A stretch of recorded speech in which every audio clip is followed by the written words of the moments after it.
Section 1. The true nature of Rick Sanchez who? Or, what?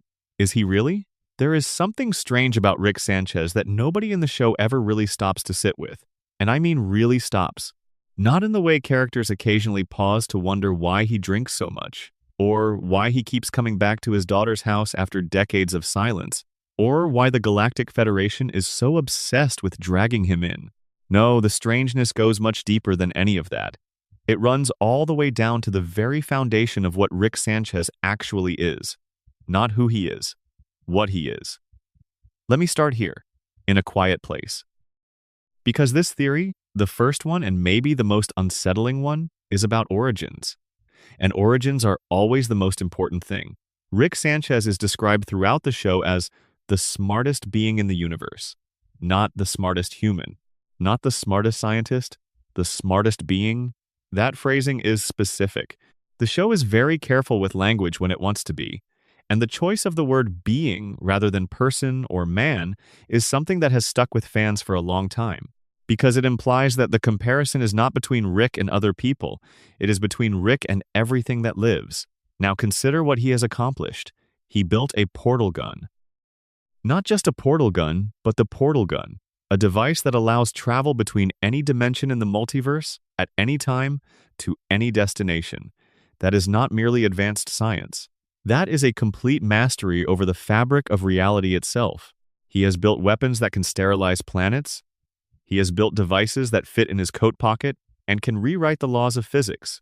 He has on multiple occasions outsmarted gods, governments, and ancient alien civilizations in the span of a single afternoon. He once created a serum to cure a love potion gone wrong, failed, created a second serum that turned all of humanity into hybrid monsters, and then solved the entire problem by jumping dimensions with Morty and simply inhabiting the corpses of a version of themselves who had just died. All of this in one episode. The question the show never answers directly, but that hangs over every scene like smoke, is simple. How? How does one human being, born in a suburban dimension not meaningfully different from our own, come to possess knowledge and capability so far beyond every other being in existence that he is effectively untouchable? The official answer the show offers is, he is just that smart. Genetics, natural talent. A mind that sees the universe differently from everyone else. But there is another answer, and it is one that begins with a devil. In the Season 1 episode titled, Something Ricked This Way Comes, a character named Mr. Lucius Needful opens a shop in Rick's neighborhood. The shop, which is called Needful Things, sells objects that seem wonderful at first but carry horrific curses attached to them. Rick immediately identifies the shopkeeper as the devil. Not a devil, the devil. He states it plainly and moves on, as if it is barely worth acknowledging. Then the devil says something. It is a small moment, easy to miss if you are watching quickly, but it lands with genuine weight if you hold it still. The devil tells Summer that yes, he is the devil, but that her grandfather is the devil. The emphasis in how he says it suggests that this is not a casual insult. He is drawing a comparison. He is saying that Rick Sanchez exists in the same moral and cosmic territory as the embodiment of evil itself. The devil, the actual devil, is saying that Rick is worse. This is confirmed later in the comics, which occupy a kind of semi-canonical space in the franchise's larger world. In a comic arc that sends Rick and Morty to hell, Satan himself says outright that Rick is the worst creature to ever hold consciousness. Not the most powerful, not the most dangerous, the worst. As in the most morally complete evil, in the judgment of the being whose entire existence is defined by the recognition of evil. And then Rick kills him. Rick murders the devil, and in doing so absorbs the powers of the King of Hell. Now, what do you do with that? Here is the fan theory that has quietly circulated for years around the edges of the Rick and Morty community. The idea is that Rick Sanchez is not a human who became godlike through intelligence alone. The idea is that Rick made a deal. That at some point in his past, in one of the countless dimensions he has passed through, or perhaps in the earliest version of his timeline before the events of the show, Rick Sanchez struck an arrangement with something ancient and terrible. Something that gave him the intelligence, the knowledge, the ability to perceive and manipulate reality in ways no organic being should be able to. And in exchange, Rick gave something, maybe his soul. Maybe his humanity. Maybe something even more specific, like his family. Think about what this would explain. Rick abandoned his daughter Beth when she was a child. He disappeared for years, leaving her without a father, without the guidance she desperately needed, and without the protection of the only person she ever truly looked up to. Why would a man who clearly, demonstrably loves his daughter in the way Rick does, in the broken, clumsy, catastrophically expressed way he does, simply vanish for decades? He had a portal gun. He had the technology to maintain contact from any dimension. He chose not to. He was gone. The theory suggests that the departure was not optional, that it was the cost of the arrangement he had made, that whatever Rick traded away required physical distance from the family he loved most. Not emotional distance, which Rick is terrifyingly good at, but literal, geographic, dimensional distance. He had to leave. The deal required it. There is another layer to this worth examining carefully. Rick's wife Diane is dead. She was killed in the backstory of the show, in an event that has been revealed in fragments across different seasons. And the entity responsible for her death, the one Rick C-137 spent decades hunting across the multiverse, is Rick Prime, a version of Rick from another dimension who, years ago, visited C-137's home and planted a bomb that killed Diane and the version of Beth from that timeline. The reason Rick Prime did this is also a conspiracy topic, and we will get to it, but the relevant question right now is this. Why did Rick Prime target this particular Rick? What made C-137 special enough to destroy? The implicit answer the show gestures toward is that Rick Prime recognized something in C-137 that made him a threat. Not just a rival in the ordinary sense of two scientists competing for resources or territory, a specific existential threat. As if Rick C-137 had a power or a potential that Rick Prime needed to neutralize before it could develop fully, which raises the question of what that power was. And whether it was natural. Carry this further into the show's actual text. In Season 1, there is an episode called M, Night Shame Aliens, in which alien scammers called Zagarians attempt to trap Rick inside nested layers of simulation in order to extract the formula for concentrated dark matter. They fail. Rick sees through every layer of the deception. He is so far ahead of the aliens running the simulation that by the time they think they have won, he has already escaped and is watching them celebrate from outside. The Zagarians are not described as unintelligent. They are a civilization advanced enough to construct reality-accurate simulations. They simply have no chance against Rick whatsoever. But here is the part that the simulation theory adds to this. Some fans believe that Rick never actually escaped the simulation, that the escape we see is itself another layer of the simulation, that everything from a certain point onward is happening inside a constructed reality, and that the real Rick Sanchez, the original one, may be sitting in a Zagarian prison somewhere, his mind lost in an illusion so convincing he can no longer recognize it. The piece of evidence most often cited for this is an unusual one. In the episode, Rick and Jerry fly past a group of Plutonians inside the second simulation. But the Plutonians as a species are not introduced into the show's actual universe until a few episodes later. If that later episode is real, the Plutonians should not have existed yet as a species Rick and Jerry had encountered in any previous adventure. The fact that they appear inside the simulation could simply be a continuity error, the kind that fast-moving animation sometimes produces. Or it could mean that everything after their initial simulated experience is still part of the simulation, and the Plutonians are just a detail the Zagarians added to make the constructed world feel lived in. This would mean that the adventures we watch Rick go on, all of them, are not real. They are the content of a prison he does not know he is in. It is a cold theory. And part of what makes it cold is the way it would reframe Morty. Because if Rick is trapped in a simulation, then Morty is not really there.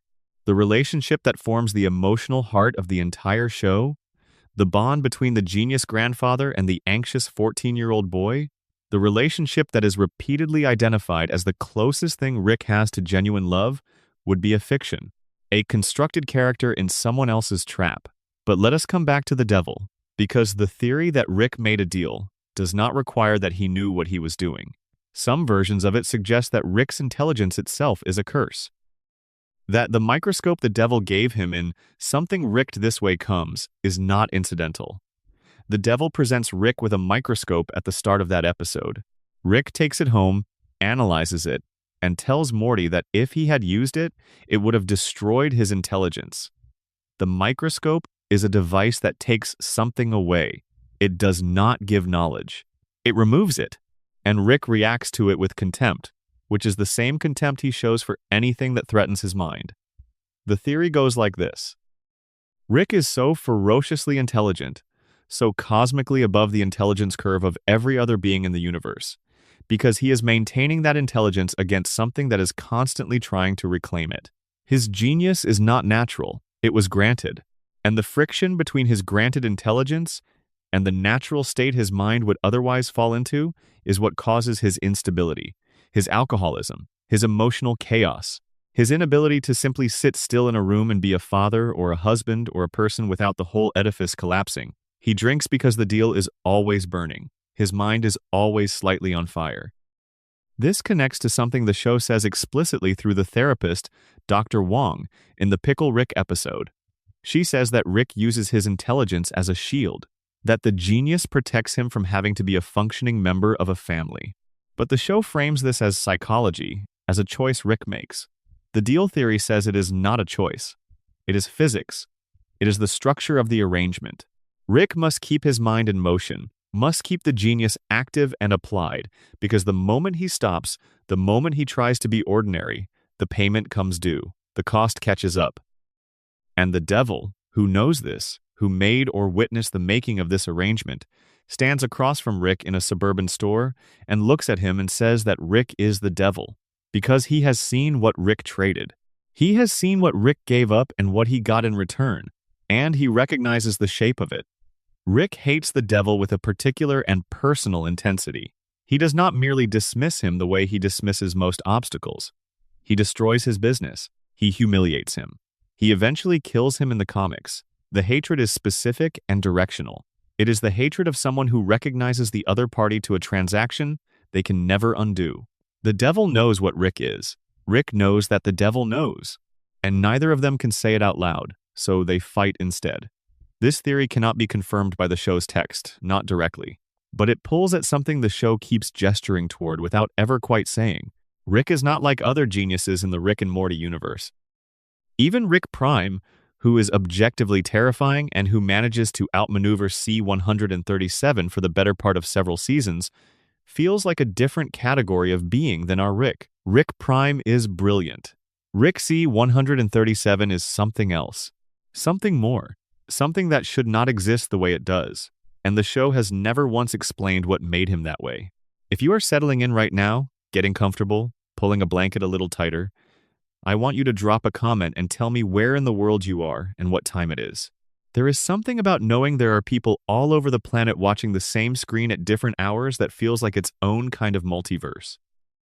While you are there, if you have not already, hit the subscribe button. Every single one of those subscriptions genuinely matters, and it helps make more of these videos possible. Section 2. Evil Morty and the Long Game. How far back did he plan? Close your eyes for a moment and imagine being 14 years old. You are not particularly special, not gifted in any obvious way. You stammer when you talk. You are bad at school. The girl you like barely knows you exist. Your parents are held together by the kind of quiet desperation that suburban households specialize in. And then one day, an old man moves into your house. Your grandfather technically, though you have barely met him. And he starts taking you on adventures. At first, it is terrifying. Then it is exhilarating. Then it becomes something you cannot imagine living without. And then, slowly, invisibly, it starts to cost you things. Your peace of mind. Your sense of safety. Your ability to feel ordinary fear about ordinary things because you have seen things so far beyond ordinary fear that ordinary fear no longer has any purchase. You go through trauma after trauma, and the person who brought you into each situation either dismisses it or erases the memory from your brain so you do not have to carry it. And you think, what if I refused? What if I said no? What if I took everything I have learned from being dragged across the universe by the smartest being in existence, every piece of knowledge and strategy that has rubbed off on me through sheer proximity, and I turned it around? That is Evil Morty. That is the entire story. Except the version we know started much earlier than anyone expected. Evil Morty first appears in the Season 1 episode Close Rick Counters of the Rick Kind. At that point, he does not appear to be Evil Morty. He appears to be a victim. There is a Rick terrorizing other Ricks across the multiverse, kidnapping Mortys, torturing them. Rick C-137 gets framed for the crimes. He and Morty track down the culprit. They find a lair full of imprisoned Mortys who are being subjected to pain-inducing machines. Their suffering used to generate Morty waves so powerful they mask the Rick behind the operation from the Citadel's sensors. The evil Rick is defeated. The Mortys rebel and kill him. And then, in the final seconds of the episode, the camera catches a detail. One of the Mortys in the crowd of freed captives reaches up to his eye patch, removes a small transmitter, and crushes it under his shoe. He blends back into the crowd of identical Mortys and walks away. And the audience is left sitting with a revelation that takes a second to fully land. The evil Rick was never in charge. A Morty was. A 14-year-old boy had found a Rick, waited for the right moment. When the Rick was incapacitated, surgically implanted control devices into his brain, and then used that Rick as a puppet to carry out a plan involving the kidnapping of dozens of alternate universe versions of himself. Not for cruelty, not randomly, but as a deliberate strategy to create Morty wave interference dense enough to shield his own activities from the most powerful surveillance network in the multiverse. He was using his own pain, mirrored in hundreds of duplicates, as a cloak. This is not the behavior of a traumatized teenager reacting to his circumstances. This is architecture. This is the kind of long-form strategic thinking that should require decades of experience and wisdom to produce. And when Season 7's episode Unmortrican finally filled in the origin story of Evil Morty, what it revealed was both simpler and more devastating than most fans had theorized. He was not special at the start. He was not born different, not gifted with unusual intelligence, not the result of some experimental intervention. He was, according to the show itself, a normal Morty. He went on adventures with his Rick. The adventures were brutal. They were dangerous. They were the same unrelenting chaos that our Morty lives through in every episode, except that his Rick, his version of the grandfather, pushed things further than most, treated him worse, dismissed him more completely, and one day pushed past his breaking point on yet another mission gone wrong. This Morty simply decided no. Not no to this adventure, no to all of it. No to the structure, no to the dynamic. No to the entire arrangement that the universe had decided he was born into. He built the control device himself. He put it in his own eye socket. He waited for his Rick to drink enough that the window was open, and then he took control, and he began planning. The scale of what followed is worth dwelling on, because the show has a tendency to race past it. Evil Morty spent what appears to be a significant period of time, long enough to accumulate serious resources and knowledge, executing the first phase of his plan. He used Rick as a puppet to murder 27 different Rick variants across the multiverse, scanning their brains in the process and absorbing the knowledge contained in their memories. He needed that knowledge for one reason. He was looking for something specific buried in the minds of the Ricks who had helped build the Citadel. He was looking for the schematics of the central finite curve. The Mortys he kidnapped and tortured in the lair were not collateral damage. They were the mechanism of the plan. Their suffering generated the interference required to hide what he was doing. He used his own counterparts as instruments of his own freedom, which is a kind of darkness the show does not linger on but absolutely deserves to. Because Evil Morty is not a villain in the traditional sense. He is not motivated by cruelty or power for its own sake. He is motivated by liberation, and the cost of liberation, in his accounting, is apparently whatever it takes. The Council of Ricks never suspected him. Not because they were unintelligent. They are, collectively, some of the smartest beings in any dimension within the central finite curve. They failed to suspect him because of a blind spot so fundamental it is almost charming in its simplicity. Nobody suspects a Morty. Mortys are sidekicks. Mortys are companions. Mortys are, in the architecture of the Citadel, property. The idea that a Morty could not only be the mastermind, but that the mastermind could be hiding in plain sight among thousands of identical-looking Mortys because everyone in power was too arrogant to look down, was so far outside the range of what the Ricks considered possible that it never crossed their minds. Evil Morty made that blind spot his weapon. The next time we see him, seasons later, He is running for president of the Citadel. And the fans who remembered him were expecting something dramatic, a violent coup, a surgical takeover. Instead, he did something that should have seemed impossible, but in retrospect is the most obvious move available to someone with his understanding of the system. He ran a campaign. He gave speeches. He appealed to the enormous population of Mortys and lower-tier Ricks who had spent years being ground down by the Citadel's inequality. He told them things they already knew but had never heard spoken out loud, and he won, democratically. A Morty won a democratic election on the Citadel of Ricks. The Ricks lost because they never took the campaign seriously enough to fight it properly. Their arrogance, the same arrogance that caused them to build a society premised on the idea that Ricks were inherently superior, made it impossible for them to perceive the threat until the votes were already counted. But winning the election was not the goal. It was a tool. President Morty had access to the Citadel's systems, its technology, its dimensional drive. He spent his presidency consolidating that access, eliminating anyone who had knowledge of his true past, and preparing for the final phase of a plan that had begun in a moment of rage on an alien world when a boy decided he would not be a sidekick anymore. The central finite curve, when Evil Morty explains it in the Season 5 finale, is one of the most clarifying moments in the entire show. He lays out what Rick C-137 and the founding Ricks had built, a wall around a section of the multiverse. Every dimension inside that wall has one thing in common. Rick Sanchez is the smartest being in it. The Ricks built the wall to ensure that every adventure, every dimension they visited, every civilization they encountered would be one where they were already on top. It was a god complex engineered into the structure of reality itself. Evil Morty did not want to rule what was inside the wall. He wanted to leave it. He wanted to reach the parts of the multiverse that the wall had sealed off. The infinite dimensions where Rick was not the smartest person alive, where the hierarchy did not exist, where a Morty might just be a person, with no assigned role, no expected function, no designated ceiling. He used the Citadel's overloaded dimensional drive to punch a hole through the curve. He walked through the chaos of the Citadel, tearing itself apart without breaking stride. He stepped into his small ship and flew through the breach into the infinite unknown outside. And then he was gone. Not victorious in the conventional sense. Not ruling anything, not commanding anyone, just gone, free. The conspiracy theories that surround Evil Morty are numerous, and several of them were proven correct or partially correct when the show finally revealed his origin. But the theories that have not been resolved are arguably more interesting than the ones that have. The most persistent remaining question is this: what did Evil Morty do wrong? He achieved his goal. He escaped the curve.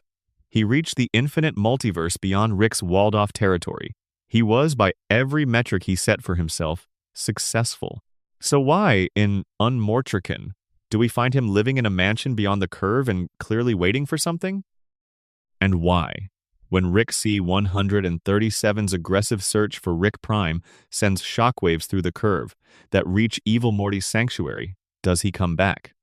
The show's answer is pragmatic. Rick Prime possesses something called the Omega device, a weapon capable of killing every version of a specific person across every dimension simultaneously. Rick Prime used it to kill every version of Diane and Beth years ago, erasing Rick C-137's family across the infinite multiverse. Evil Morty cannot afford to allow Rick Prime to continue existing, because Rick Prime could theoretically use the device on all Mortys, or just on him, specifically. So he intervenes, helps Rick track down and defeat Rick Prime, and in doing so obtains the plans for the Omega device for himself.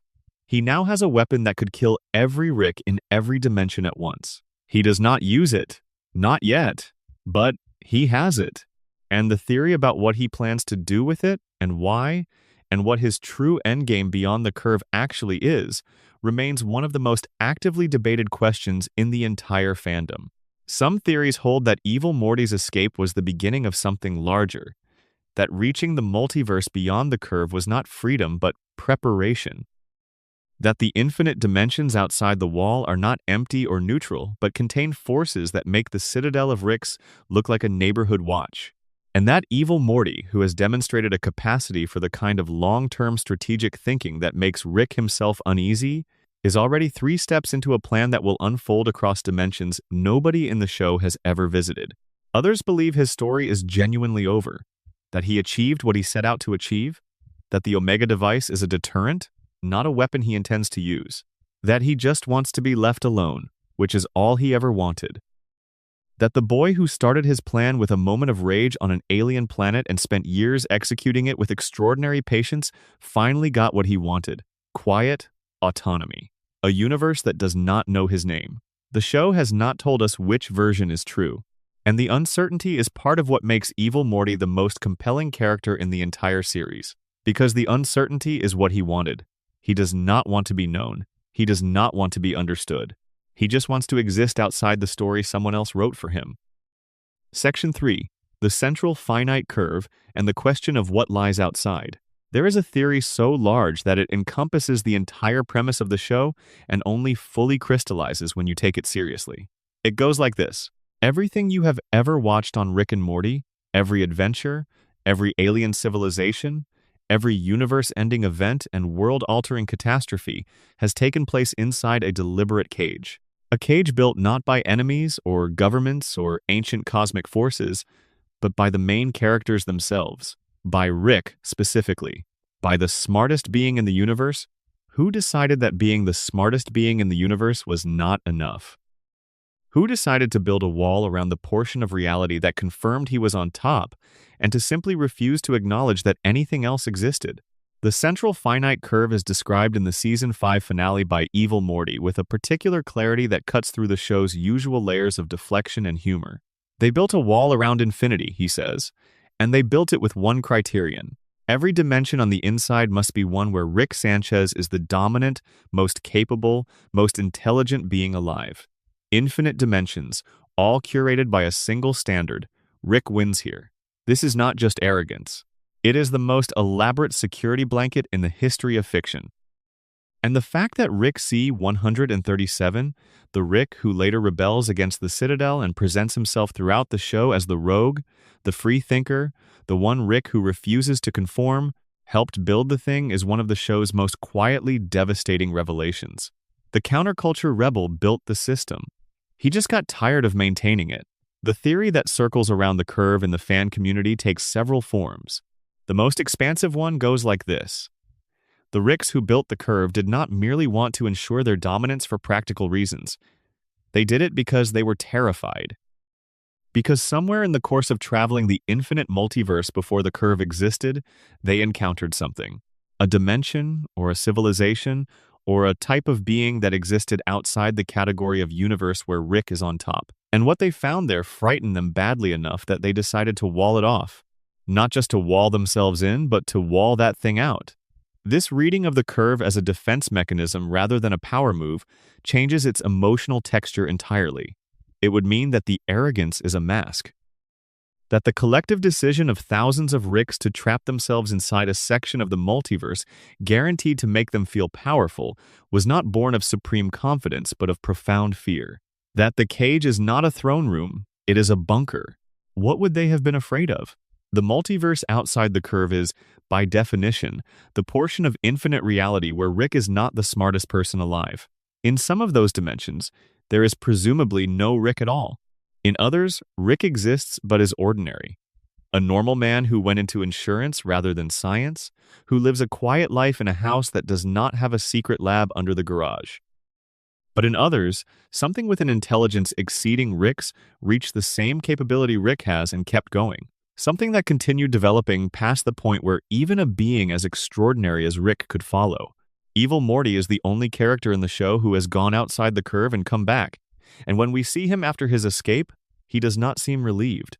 He seems like a man who reached the horizon and found that the horizon was real, and that what was beyond it was not comfortable or simple or free in the way freedom is supposed to feel.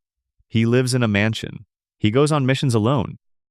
He looks like someone who is keeping himself busy to avoid thinking about what he has seen. The show has not yet shown us what is outside the curve, and some fans believe that is deliberate, not as a delay or a mystery to be resolved later, but as a permanent condition of the storytelling.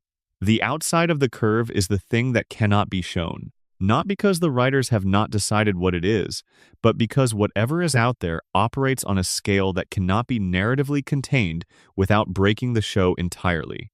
This connects to a smaller, sharper theory about Rick's portal gun technology. The portal fluid that Rick uses to travel between dimensions is green. When Evil Morty escapes the curve, his portal fluid is yellow. The color change has no in-universe explanation beyond the fact that the new portals are going somewhere the green ones cannot reach. But the choice of yellow rather than some dramatically different color is worth noticing. Yellow is not the color of something alien or threatening. It is the color of something slightly off. Something that looks almost right but has been changed in a way you cannot immediately name. Like a version of the show that takes place in a slightly different register. A version where the rules are not quite the same, where Rick's supremacy is not a given, where the story can go anywhere because there is no longer a wall around it. The deepest version of the curve theory asks whether the show itself is the central finite curve. Whether the creative decision to set all of the main adventures in the portion of the multiverse, where Rick is always the smartest person alive, is a meta-commentary on the nature of storytelling. Every story needs a protagonist who can matter, who can make choices that change things, who can win at least often enough to justify continuing to follow them. By building the show inside the curve, the writers created a guarantee. Rick will always be special here. He will always be the smartest. The adventures will always hinge on his genius, even when everything else goes wrong. Evil Morty breaking the curve is therefore also a potential breaking of the show's own structure. If the story follows him outside, the premise changes. Rick is no longer guaranteed to be on top. Morty is no longer guaranteed to be the anxious sidekick who needs Rick. The whole dynamic becomes negotiable. And negotiable dynamics are terrifying and necessary in equal measure, which is exactly what Rick and Morty is always dancing around. The theory does not have a resolution. It is not supposed to. It is supposed to stay open, to keep you thinking, to make you look at every episode you rewatch and ask, is this inside the cage? Or is this the cage itself? Section 4. Is the Beth we are watching actually Beth? Let me ask you something simple. When did Beth change? Not in a general, character development kind of way. In a specific, precisely timed way. When did Beth Smith stop being the woman who married Jerry because she was scared of being alone and start being the woman who told Rick with perfect calm that she was still his daughter, whether she was a clone or not? Because it is not a gradual shift. It is not the kind of change that accumulates naturally over seasons of watching someone grow. There is a pivot point. And the conspiracy theory about Beth points to that pivot point with its whole body and says, that is where it happened. That is where one Beth ended and another began. The facts of the situation, as established by the show, are these. In the Season 3 episode, The ABCs of Beth, Rick offers his daughter a choice.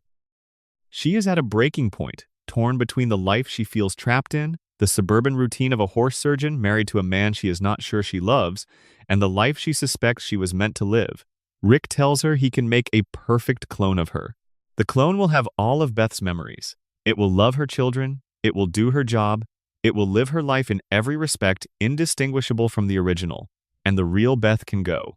She can leave and explore the universe and become whatever she might have become if her father had been around when she needed him. Beth makes her decision. The show cuts away before we see what it is. And the next scene shows Beth at dinner with the family, happy in a way she has not been in quite some time. This moment is constructed so precisely that it functions as a trap. Because here is the thing you cannot know and will never be able to know, which Beth is at that dinner table. The show withholds the answer. It withholds it for so long that by the time it becomes a plot point in the Season 4 finale, where Space Beth returns and both versions confront each other, and Rick's memory of which one is which has been deliberately erased, even the universe of the show itself has given up trying to resolve it. Both Beths decide they do not want to know. They agree to simply coexist, to accept the ambiguity, to treat each other as equally real. But the fan theory does not accept the ambiguity. The fan theory has been searching for the answer since Season 3, and it has accumulated a quiet body of evidence. The argument for Space Beth being the real Beth comes down to trajectory. Think about what Beth asked for from Rick in that episode. She told him she wanted to be more. She told him she felt wasted, that she was capable of things her current life would never let her do, that she was more like her father than she had ever admitted, and that scared her. And then she asked Rick to help her leave. Space Beth lives a life that is exactly what Beth was asking for. She goes on missions, she fights enemies across the galaxy, she operates at the highest possible level of danger and competence and freedom. She is, in every observable way, living the life the real Beth wanted. Home Beth, by contrast, made peace with Jerry. She stopped pushing. She settled back into the life she was presumably trying to escape when she had the conversation with Rick that led to the cloning offer in the first place. Which is strange. People who build the courage to ask for a way out, who have the conversation with the person who can give it to them, who are told, yes, absolutely, I will make this possible, do not generally then choose to stay put as if the conversation never happened. Something changed in Homebeth. Something shifted her calculus in a direction that runs counter to everything the show had been telling us about her for 3 seasons. Unless she is not Homebeth at all. Unless she is the clone. Designed to love the children. Designed to maintain the life. Designed to believe that she chose to stay rather than knowing that she was built to stay. The clone would not have the memory of genuinely choosing. The clone would have a memory that says, I thought about it and decided to stay. But that memory would be a construction, a comfortable story sewn into her identity to keep her functioning. Rick would have added a maternal instinct slightly stronger than the originals, just enough to tip the balance. Just enough to make the clone feel like it was making a genuine choice, when what it was really doing was following programming. The camera zoom on Rick's face in the final moments of the Season 3 finale has never been fully explained. The family is laughing about Beth's paranoia. They find it funny and a little sweet that she was worried she might be a clone. And Rick, who knows what he did and also does not know, because he erased his own memory of which Beth he placed where before shuffling the pods, sits at that table with an expression that does not match the room. Not amusement, not warmth. Something older and harder and quieter. The look of a man who is watching something that he knows the cost of, even if he does not know the particulars anymore. There is a smaller but sharper theory nested inside this larger one. It concerns Morty. In the Morty's Mind Blowers episode, among the many extracted memories replayed for the audience, there is one in which Beth is faced with a choice between her 2 children and chooses Summer immediately.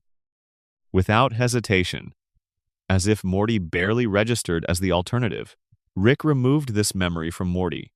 Not because it was traumatic in the way that getting shot at or being turned into a Cronenberg monster is traumatic, but because Morty did not want to carry the knowledge that his mother would not have chosen him. The theory asks, is this the real Beth making that choice, or is it the clone? Because a clone designed to love the children and maintain the household might still have a slightly off calibration in ways that only surface under extreme pressure. The clone was built to feel love, but the specificity of who it feels the most love for might not match the original exactly. The original Beth, the real one, spent more time bonding with Summer, because Summer was older and there first. The clone, built from a blueprint of those memories, might have inherited that imbalance. Might love both children but reach for Summer first when only one can be saved. In the same unconscious way you reach for the object that was always on the left side of the shelf, even when you are not looking. This is not proof. Nothing in this section is proof. That is the show's most brilliant trick. It gave us a mystery with no answer and made both answers equally possible, and then watched what fans did with the space between them. What fans did was fill that space with everything the show told them about Beth without meaning to. All the small details. The way she looks at Rick when she thinks no one is watching. The way she talks to Jerry in the later seasons with a patience she never had before.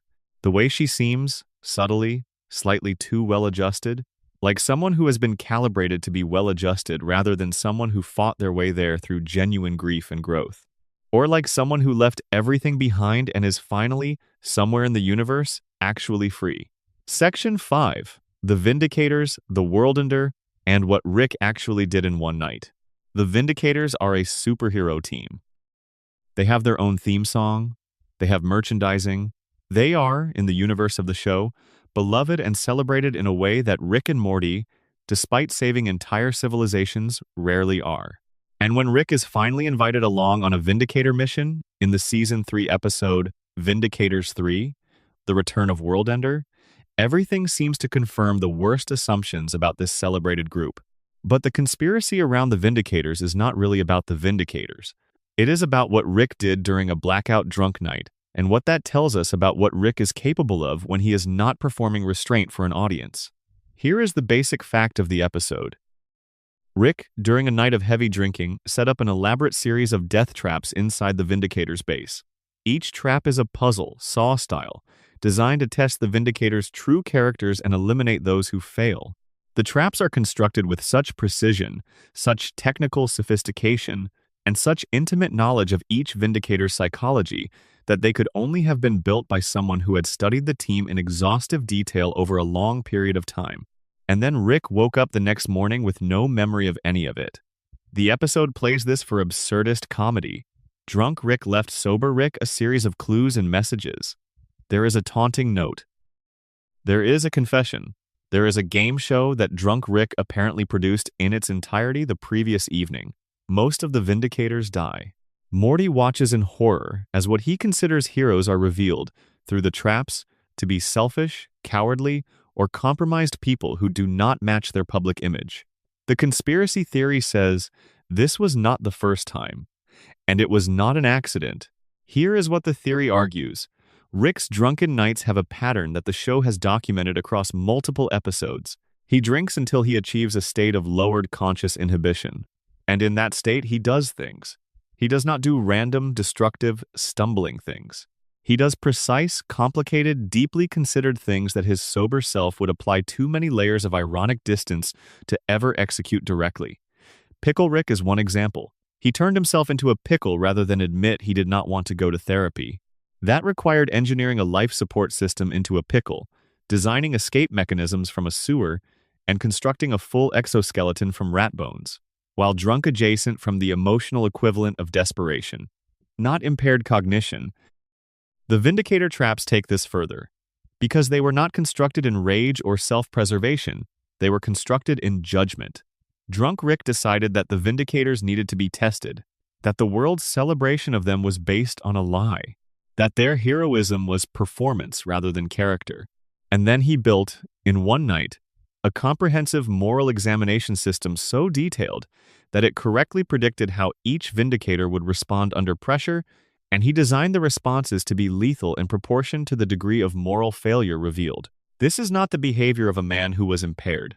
This is the behavior of a man who had already done the work, who had already studied the Vindicators, who had already reached his verdict, and who needed the cover of blackout to execute the sentence without having to defend it to anyone in the morning. The theory extends this logic to other events in Rick's history. The Cronenberg disaster of Season 1, in which Rick's love potion cure went catastrophically wrong and turned all of Earth's population into interdimensional hybrid monsters, has always been explained as a mistake. Rick made an error. The cure did not work as intended.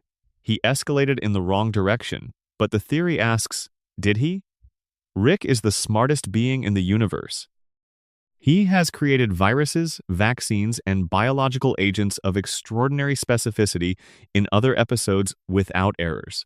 The Cronenberg formula required a level of biological imprecision that seems genuinely inconsistent with his demonstrated capabilities, unless the imprecision was the point. Unless Rick needed an exit from that dimension for reasons he could not state directly, and the Cronenberging gave him one.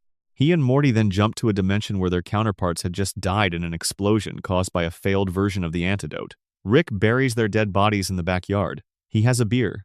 He watches television. He appears, by every behavioral indicator, to be a man who had a bad day but has moved past it. What if the explosion was not an accident in that dimension either? This theory is bleak in a particular way. It suggests that some of the catastrophes the show presents as mistakes, as the cost of doing business with a genius who operates too fast and too recklessly for safety protocols, might be choices. Not in the moment necessarily, but in the way that Rick has thought through the long game to such a degree that what looks like error is actually an acceptable outcome he identified in advance. The Cronenberg dimension was a dead end anyway. The version of Rick who was going to save it was already compromised by the love potion crisis in ways that made future operations in that dimension untenable. The clean solution was a reset, a lateral move to a fresh dimension with no baggage attached. The moral weight of that, if true, is extraordinary, because it means that the deaths in the Cronenberg dimension, including the deaths of alternate versions of Rick and Morty themselves, were not mistakes Rick failed to prevent. They were acceptable losses in a plan Rick had already approved. There is one more Vindicators theory worth examining. It concerns Noob Noob. He is a low-level member of the Vindicator team, something between a janitor and a sidekick who survives the entire episode because Rick's traps were not designed with him in mind. Drunk Rick, it turns out, loves Noob Noob, has the highest opinion of him, built the whole elaborate trap system to impress him, and specifically told Noob Noob that he was the real hero of the Vindicators. The theory is that Noob Noob is not incidental, that Rick had, at some point before the episode, developed a genuine affection for Noob Noob that he could not acknowledge while sober because it would require admitting that he values someone who is by traditional measures beneath him. Noob Noob is not special. He is not powerful or brilliant. He is a worker. He does his job. He does not seek attention or glory. He just exists, competently and without drama, in a universe full of people screaming for recognition. Rick, the theory says, recognizes something in Noob Noob that he sees in himself when he is being honest. Not the genius, not the escaped god, but the part of him that is just trying to get through the day without making everything worse than it already is. Drunk Rick wanted to give Noob Noob something, and sober Rick woke up the next morning, saw that Noob Noob had been kicked off the team after the night's events, and said nothing. Because saying something would require admitting that it mattered, and Rick cannot admit that things matter, not where anyone can hear him. Section 6. Jerry and the Wrong Dimension. The deepest Jerry theory. Jerry Smith is easy to misunderstand, not in the way that the show plays at misunderstanding him, the way other characters dismiss him as useless or stupid or a joke. That misunderstanding is intentional and is part of how the show is built. The deeper misunderstanding is the one that happens if you accept the show's frame for Jerry uncritically and never ask the question that the series planted in Season 2 and did not answer for 4 full seasons. Which Jerry is this? The answer, confirmed in the Season 6 premiere after years of fan speculation, is a different one. Not the Jerry who started the series. Not the original Jerry who married the original Beth and had the original family dinner in the original house before Rick moved in. The Jerry in the later seasons of Rick and Morty is not C-137 Jerry. He is not even C-131 Jerry, the dimension Rick and Morty moved to after the Cronenberg catastrophe. He is a Jerry from a third dimension entirely, a man who stumbled into a story that was never his and has been living it ever since. Here is how it happened.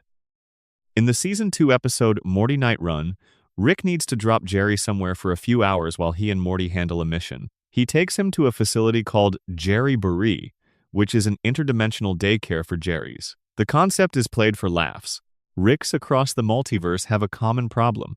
Jerrys are too fragile and too attached to be left alone off-world, so there is a shared facility where they can be deposited safely while their respective Ricks and Mortys go on adventures. The Jerrys hang out. They eat snacks. They have conversations that go nowhere in the most comfortable possible way. When Rick returns to collect his Jerry, he has lost the ticket. He grabs what he believes is the right Jerry and leaves. But the ticket system exists specifically to prevent this mistake, which means the show was flagging very early that the mistake had been made. The Rick who walked out of Jerry Buree with the wrong Jerry was our Rick, and the Jerry who walked out with him was not the one who went in. Fans noticed this immediately. The theory circulated for years. And then in Solarix, the Season 6 premiere, it was confirmed. When Rick accidentally resets all portal travelers to their dimension of origin, Jerry gets sent to a dimension that is not C-131, which means Jerry is not from C-131, which means he has, for several seasons of television, been a Jerry living someone else's life, married to someone else's Beth, parenting someone else's children, and apparently none of them noticed.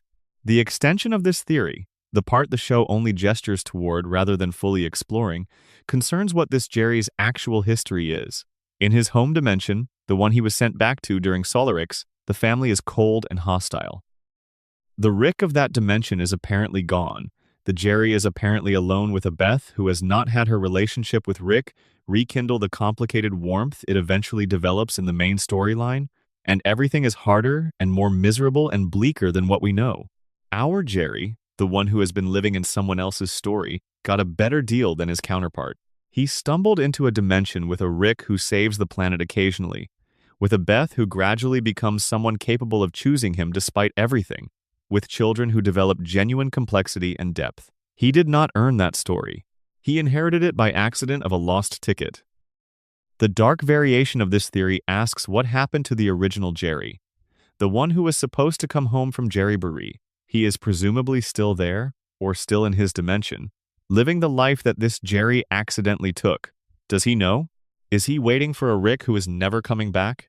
Is he sitting in C-131 with a Beth who keeps looking at him slightly confused, as if something does not quite match?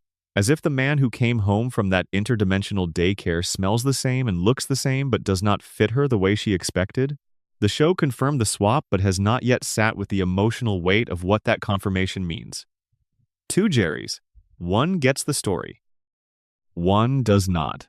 And neither of them had any say in which version they were going to live. Section 7. The show is a memory, and Morty is the one remembering. This is the theory that, once you encounter it, restructures everything you watch going forward.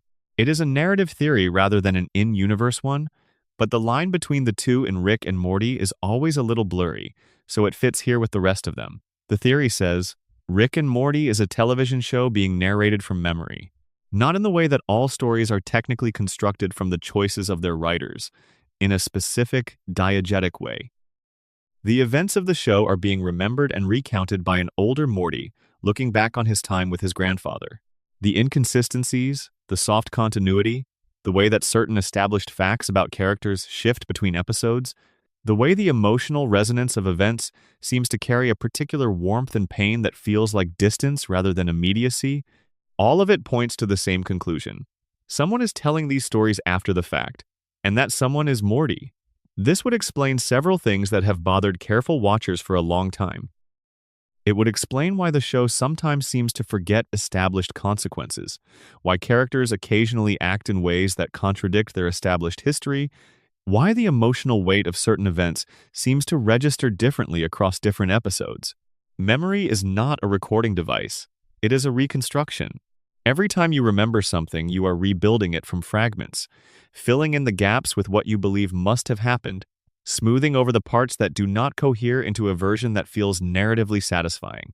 An older Morty, remembering his time with Rick, would inevitably produce a story that was true in its emotional core but imprecise in its details. A story where the adventures are vivid and the feelings are accurate but the specific order and consequences occasionally drift. The Morty's Mind Blowers episode adds terrible texture to this theory, because we know that Morty had significant portions of his own memory removed. Not small portions. Large, significant chunks of his life have been extracted and stored in glass vials in a secret room under the garage. The memories he has are not the complete record of what happened to him. They are the edited version. The version Rick decided he could carry without breaking. An older Morty, looking back, would be looking back at a life he only partly remembers. He would be narrating from a partial record. And the gaps, the inconsistencies, the moments where the show seems to contradict itself, might not be creative errors. They might be the actual shape of an incomplete memory. They might be Morty telling you exactly what he can recall of adventures, some of which he only half experienced before his grandfather decided the rest was too much for him to keep. The color coding of the Mind Blower vials takes on a new meaning in this context. The blue ones are Morty's mistakes. The red ones are Rick's. The purple ones are things the family did that Morty needed to stop knowing. If Morty is narrating the show from memory and if some of his memories are missing, then he is not choosing to omit those events. He simply does not have them anymore. The show is accurate to the limits of his recollection, which means the show is accurate to the limits of what Rick allowed him to keep. The show, if this theory is correct, is a portrait of a relationship filtered entirely through the perspective of the person who loved the other person most completely. Every adventure carries the emotional imprint of someone who would trade anything to have those days back, even the terrifying ones, even the ones that ended badly.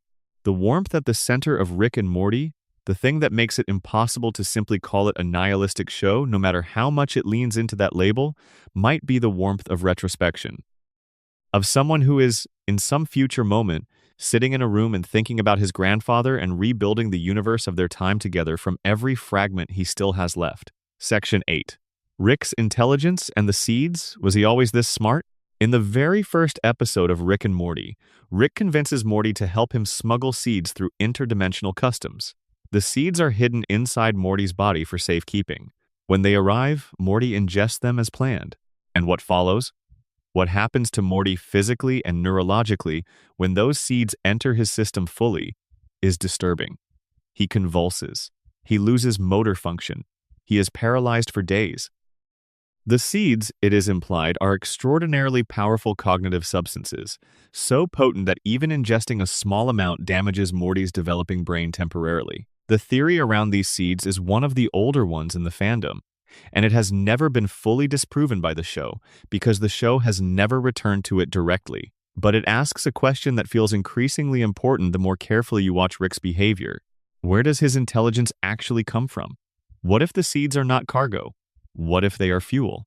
The Citadel of Rick's grows the same seeds. This is shown briefly in a background detail, the kind of environmental storytelling the show deploys often and relies on the audience to notice. The trees being cultivated in a corner of the Citadel are the same species as the seeds Rick was smuggling in the pilot. Why would a society of the universe's smartest beings cultivate a plant that, when ingested, creates a brief period of superhuman cognitive enhancement before crashing the user's neural function? Unless the enhancement is not brief, unless the Ricks who built the Citadel have figured out how to maintain a modified, stabilized version of the enhancement indefinitely. Unless Rick's legendary genius is not innate but administered. Not a gift of birth but a pharmaceutical dependency. A state of permanent, managed cognitive enhancement that Rick maintains through an ongoing relationship with a substance he keeps close and never discusses. The alcoholism in this reading is a cover. Or rather, it is accurate in its category but not in its specific content. Rick does drink. Heavily. And the emotional explanations for why are valid. The grief, the loneliness, the inability to process the weight of what he has lost. But the flask is also where the substance lives. The liquid that Rick consumes constantly is not just alcohol. It is a delivery mechanism. It is how he maintains the state that allows him to be what he is. This would explain the paralysis that strikes Morty after the seeds. A naive system encountering the substance for the first time in an unmodified form is overwhelmed. But a system that has been managing the substance for decades, that has built up tolerance and adaptation, would process it differently. Rick has never shown the kind of cognitive impairment from the seeds that Morty did, but he also never swallows the seeds raw. He processes them. He incorporates them into a delivery system he has refined over time. The theory is elegant because it connects three things the show treats as separate: Rick's genius, Rick's drinking, and Rick's relationship with the Citadel. If the seeds are the source, then the Citadel growing them is not incidental. The Citadel is partly a farm. It maintains the supply of the substance that keeps every Rick in the multiverse in the elevated cognitive state that makes them what they are. And the fact that our Rick, who despises the Citadel and refuses to participate in its governance, is still dependent on the supply that the Citadel produces is a leash. A quiet, invisible leash. He can run. He can rebel. He can mock everything the Citadel stands for. But at some point, the flask runs dry, and he has to come back for more. Or he figures out how to grow the seeds himself, which he almost certainly has, but which requires a connection to the Citadel's agricultural infrastructure that he can never fully sever. The smartest being in the universe, in this theory, is not smart because he was born that way. He is smart because he built and maintains a chemical system for it. Because he found the mechanism and weaponized it, and has been doing so for so long that the distinction between the substance and himself has dissolved. Rick does not take something to be smart. Rick is what happens to a person who has taken something to be smart for 70 years. Section 9. The Squirrels and the World Government. How deep does the conspiracy go? In one of the memories extracted from Morty's mind, in the Morty's Mind Blowers episode, there is a brief sequence that has generated an enormous amount of discussion relative to its screen time. Morty, as a result of acquiring a device that lets him understand animal communication, discovers that squirrels are running a shadow government. Not metaphorically. Not as a power behind the scenes in a limited or regional sense. The squirrels are in control of everything. The entire geopolitical structure of Earth, its economies, its governments, its cultural developments, is being orchestrated by squirrels who communicate in a frequency inaudible to humans.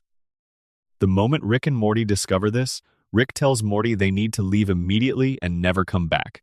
They jump to another dimension. This is treated, in the context of the episode, as another absurd memory among many, but the theory that has grown around it refuses to accept the dismissal. The first thing worth noting is Rick's reaction. Rick, who has faced down the Galactic Federation. Rick, who has declared war on death itself and won. Rick, who once stared down a planet-sized creature whose boredom was a weapon and talked his way out of it. That Rick, the moment he realized squirrels were running a shadow government, said, "We need to leave right now," and abandoned an entire dimension without hesitation. He did not attempt to expose the system. He did not try to dismantle it. He did not try to negotiate with the squirrels. He ran, immediately, without any of the swagger he brings to every other crisis. What does Rick know about the squirrels that we do not? The most extreme version of this theory connects the squirrel government to the central finite curve. The curve, as established, is a section of the multiverse curated to contain only dimensions where Rick is the most intelligent being alive. But squirrels, if they are running a coordinated shadow government, would not show up on the same metrics that the curve uses to measure intelligence. The curve presumably scans for beings with observable, direct displays of cognitive capability, technology, language, political structures. Squirrels, by design, would be invisible to those metrics. They have no visible technology. They communicate in a frequency that cannot be detected by standard scanning. They have no political structures that register as political to an external observer, which means the squirrels might exist in every dimension inside the curve. Every dimension that looks like it satisfies the "Rick is the smartest" criterion might actually also contain a squirrel shadow government operating in a parallel register.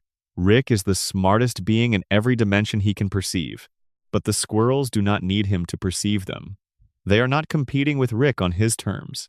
They are operating on entirely different terms. And the dimension Rick abandoned so quickly was one where Morty's language device accidentally broke the invisibility that makes the squirrel system sustainable. This connects to a broader theory about why Rick is so specifically opposed to time travel.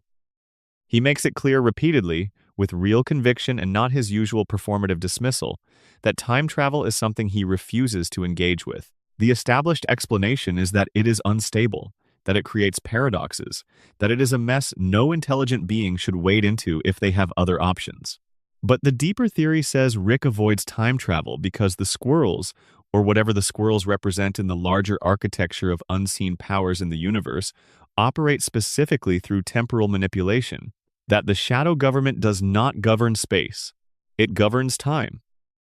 And Rick, who has enough genuine competence to sense what he cannot see, has correctly identified that temporal interference is the mechanism of something he does not understand and refuses to touch.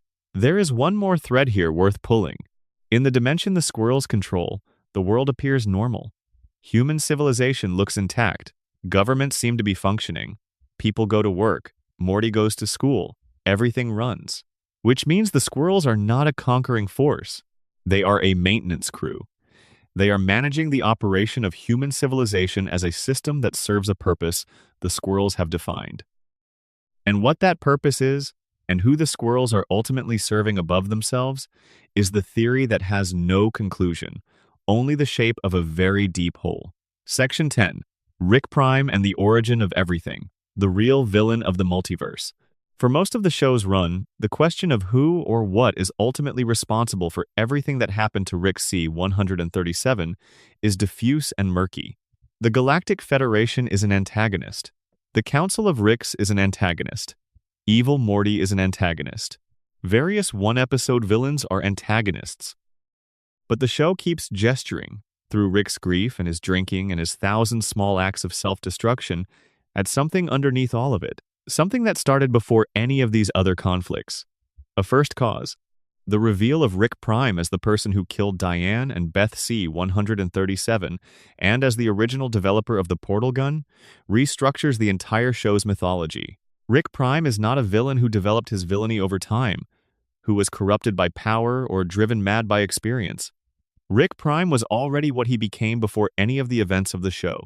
He arrived at Rick C-137's home with a weapon and a purpose.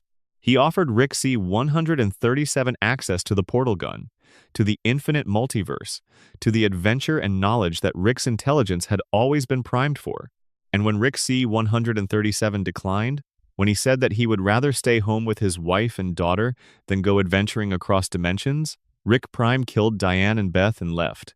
The question that this origin raises, and that has never been fully answered, is why? Why does Rick Prime need Rick C-137 specifically? The multiverse contains infinite Ricks. Prime could have recruited any of them, could have simply not visited C-137 at all, but he did visit. And when the visit did not produce the desired outcome, he did not simply move on. He destroyed the thing that was holding C-137 in place. The fan theory around this is simple and disturbing. Rick Prime did not want C-137 to join him. He wanted C-137 to become him.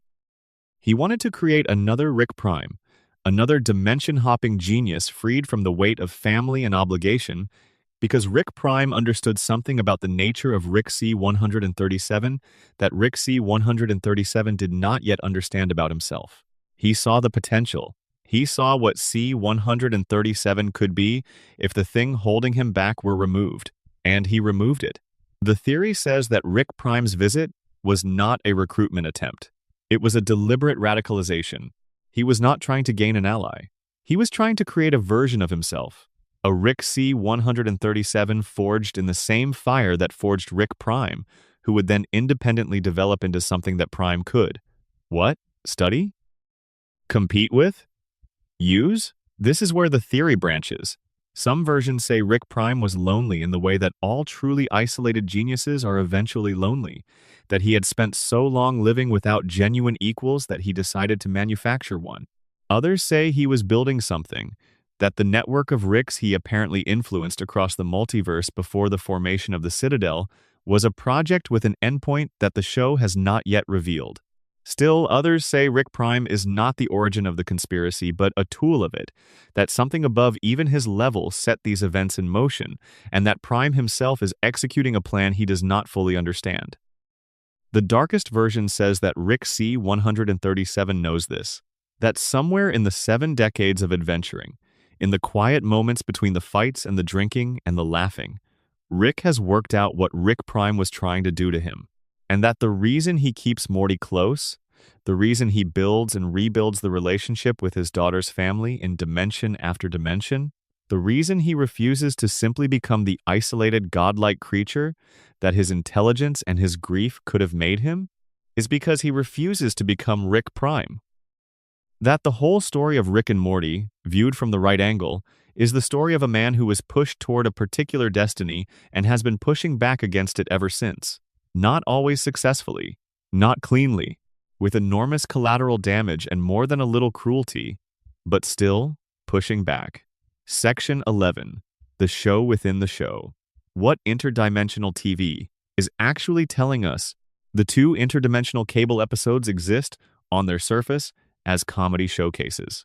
Rick and Morty flip through the television channels of alternate dimensions. The channels show bizarre programming, insane commercials, alien game shows, human but wrong sitcoms. It is broadly funny and occasionally brilliant. The alien commercial for Real Fake Doors is genuinely one of the funniest things the show has ever produced. The improvised nature of much of the content, with Justin Roiland apparently playing a significant role in generating the ideas in real time, gives those sequences a particular energy. But the fan theory about the interdimensional cable episodes says that the television the family is watching is not random. That it is, in fact, a window into the actual events of other dimensions, broadcast as entertainment to the dimensions of the central finite curve. That the alien programming Rick and Morty are watching in Season 1 is real, is happening, is the genuine record of events in other universes. And that the Ricks who built the curve also built or maintained the cable infrastructure, which means they are watching other dimensions the way humans watch television, as entertainment, as a resource, as a reminder of everything that is happening in the multiverse that they have decided to not care about. The specific theory that gains the most traction from this reading concerns the Ball Fondlers trailer. It is a recurring piece of interdimensional television, an action movie featuring a team of mismatched soldiers. It appears in the first interdimensional cable episode as a joke. It appears again later in the show, briefly, and then again as a full episode title that the show seems to plan to air but does not. Fans have theorized for years that the ball fondlers are not fictional characters in a made-up action franchise. They are real people in another dimension whose actual adventures are being broadcast as entertainment to the Curve's inhabitants. If this is true, then the family laughing at the ball fondlers is a microcosm of what the Curve is. Finite, contained, looking outward at the infinite things it has walled off and consuming them as content. The joke is the horror. There is a smaller theory nested here about Mr. Meeseeks, Rick's Mr. Meeseeks box, which creates blue servants who pop into existence, complete a task, and cease to exist, is treated by the show as one of his convenient inventions. But some fans have noted that the Meeseeks are oddly specific in their existential condition. They know they are temporary. They know existence is painful for them. They have a will and a desire and a sense of purpose. They are not mechanical. They are conscious. The theory asks, where do the Meeseeks come from? What dimension, what species, what population of beings is Rick drawing from when he presses the button on that box? Is the box a creation machine, manufacturing temporary consciousness from raw energy? Or is it a harvesting machine, pulling beings from somewhere else, forcing them into service, and then returning them, having used them? The show answers this with the creation reading, that the Meeseeks are built fresh each time, that their consciousness is generated rather than displaced. But the question hangs in the air, especially in the episodes where the Meeseeks go wrong and we watch them suffer the existential agony of prolonged existence without purpose. Their pain is not the pain of a machine malfunctioning. It is the pain of a being that knows what it was made for and cannot reach it. That is the specific pain of a consciousness with agency and thwarted purpose. And the question of where that consciousness lives when it is not being summoned is one the show would rather not answer. Section 12. Simple Rick and the Texture of Loss. This final theory is quieter than the others. It does not involve grand conspiracies or multiversal power structures or ancient deals with cosmic forces. It is about one Rick, a specific Rick, designated in the show simply as Simple Rick, who appears in a single extended sequence during the Citadel episode The Ricklantis Mix-Up. Simple Rick's situation is this. He was a Rick who, in the moment that most Ricks use to launch themselves into the multiverse, chose a different thing. When his Beth was young, he sat with her, and he felt, for one moment, pure contentment. He was happy. Not the achievement-based, intellectual superiority-confirmed happy that most Ricks describe. Just happy. Warm. Complete. The feeling of sitting next to a small child who loves you without qualification. The Citadel found him. They harvested that memory. They used the neurological imprint of that happiness, distilled and processed, to flavor a wafer cookie that they sell at Citadel convenience stores. Simple Rick's wafers, flavored with the genuine happiness of a Rick who once chose his family over the multiverse. The Citadel keeps him alive in a machine that forces him to relive that memory continuously, because his continued feeling of it is what makes the product work. The theory about Simple Rick is not about the mechanics of his situation, though the mechanics are horrifying enough. It is about what his existence tells us about every other Rick. Simple Rick is designated simple because the Citadel sees his choice, the choice to stay, to feel, to be a father rather than a god, as a cognitive failure. A Rick who could have had everything and chose one small moment of genuine love is, in the Citadel's taxonomy, simple, beneath consideration. A source of product rather than a peer. But Simple Rick is the only Rick in the entire show, including Rick C-137, who is described as genuinely, completely happy. Not complex Rick happy, not the grim satisfaction of a problem solved or a rival defeated. Just happy. And the Citadel, the society of the smartest beings in the universe, found this so extraordinary that it is the only emotion they bother to bottle and sell. The theory says this is the whole story. Not the portal guns or the curve or the deals with the devil or the plans within plans. The whole story is Simple Rick sitting next to his daughter in a quiet room and feeling complete. And everything else, the drinking and the running and the fighting and the endless, exhausting genius, is every other Rick trying to get back to that moment and not knowing how because they abandoned it before they understood what it was worth. Rick C-137 keeps coming back to his daughter's family in Dimension C-131. Not his daughter. Someone else's daughter in someone else's dimension. A Beth who is technically a replacement for the Beth he lost. And the show never quite explains why, given his capacity to go absolutely anywhere in the infinite multiverse, he keeps coming back to that specific suburban house in that specific version of Earth, where his own counterpart is buried in the backyard. Unless the answer is simple Rick, unless the answer is that somewhere in the back of the most over-engineered mind in the universe, behind all the armor and the irony and the drink, Rick C-137 is trying to find the room where the small version of his daughter is sitting next to him, and he is trying to feel what simple Rick felt. Not because he deserves it, not because he has earned it, but because he lost it. Because it was taken from him on the day Rick Prime planted a bomb in his home, and everything, all of it, every adventure, and every catastrophe, and every invented excuse to stay close to a family that is not technically his, is an attempt to reconstruct something that cannot be reconstructed. The greatest conspiracy in Rick and Morty is not a plan someone is executing. It is a feeling someone is chasing. And the whole show, with all its infinite dimensions and impossible science and endless spiraling theories, is built around the simple, quiet, devastating fact that the most powerful being in any universe he has ever visited cannot figure out how to feel okay. That is the theory that holds all the others together. Not with answers, with weight. If you made it all the way through every dimension, and every question, and every theory that leads to another theory that leads to another one, I want you to know that this is exactly the kind of company I hoped for when I made this video. Pull the covers up. Let the ideas go soft at the edges. And if you are still awake enough to click something, the subscribe button is right there. Every one of those matters more than you know. Sleep well. Wherever you are, whatever time it is, whatever dimension you woke up in this morning, I hope it is one of the good ones. End of script. Section 13. The Diane theory: was Rick's wife ever real? There are moments in Rick and Morty that exist in a category the show does not have a name for. Moments that are neither the broad comedy the show is famous for, nor the wrenching emotional gut punches that it occasionally delivers with surgical precision. There is a third register.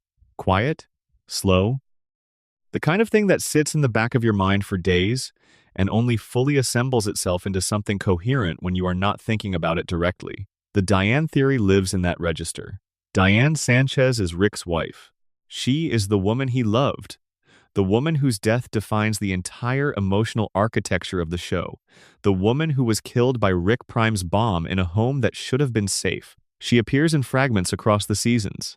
A brief flashback, a simulation, a constructed memory that may or may not be accurate. We never meet her properly. We never see her as a full character. We only ever see her through Rick's grief, which means we only ever see the version of her that Rick has assembled from everything he lost. The theory about Diane is one of the more structurally interesting ones in the entire fandom because it inverts the emotional logic the show has established. The show presents Diane's death as the defining tragedy of Rick's life, the wound that everything else is a response to, the loss that made Rick C-137 into the particular broken genius the show is about. Rick Prime killed Diane. Rick C-137 spent decades hunting Rick Prime across the multiverse in revenge for that killing. The entire arc through Season 7 is built on the gravity of that event. But the theory asks, what if Diane was never real in the way the show implies? What if Rick's memory of Diane, the specific warmth and completeness of it, the way it operates as the foundation of his grief, was constructed rather than experienced? This is not as wild as it sounds. The show has established repeatedly that memories can be manufactured, modified, and inserted. Rick has done this to Morty countless times. He has done it to himself on at least one confirmed occasion, erasing the memory of which Beth was the clone so neither version of his daughter could manipulate him with the truth. The Zygerian aliens attempted to do it to him using simulated realities. The neural parasites in the Total Recall episode did it to the entire Smith family, manufacturing false memories so convincing that the family could not distinguish them from real ones. What if the memory of Diane that drives Rick's entire emotional backstory was manufactured? Not by an external enemy, by Rick himself. Earlier, before the show, before the events we know. Here is the scaffolding for this theory. Rick C.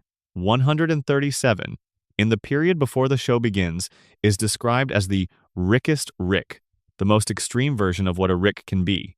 The one Rick who pushed hardest against the Citadel, who maintained independence longest, who refused conformity most thoroughly. What would drive a Rick to that particular level of distinctiveness? The other Ricks, for all their intelligence and arrogance, found community with each other. They built the Citadel. They maintained relationships, however transactional. Only C-137 maintained a specifically extreme independence. One answer: grief. Grief so total and specific that it severed him from every conventional structure. A loss that made everything else feel hollow in comparison. And the most devastatingly effective grief is grief for something irreplaceable. Something that existed in only one version, in only one dimension, that could not be reconstructed or revisited or replaced. But Rick can visit any dimension. He has the portal gun. He has access to the infinite multiverse. If Diane was simply a woman from dimension C-137, there are infinite other dimensions with versions of her. Some of those Dianes would be close to the original. Some would be nearly identical. Rick could have sought them out. He has sought out replacements for other lost things. He moved to dimension C-131 and took over the life of a dead Rick without much ceremony.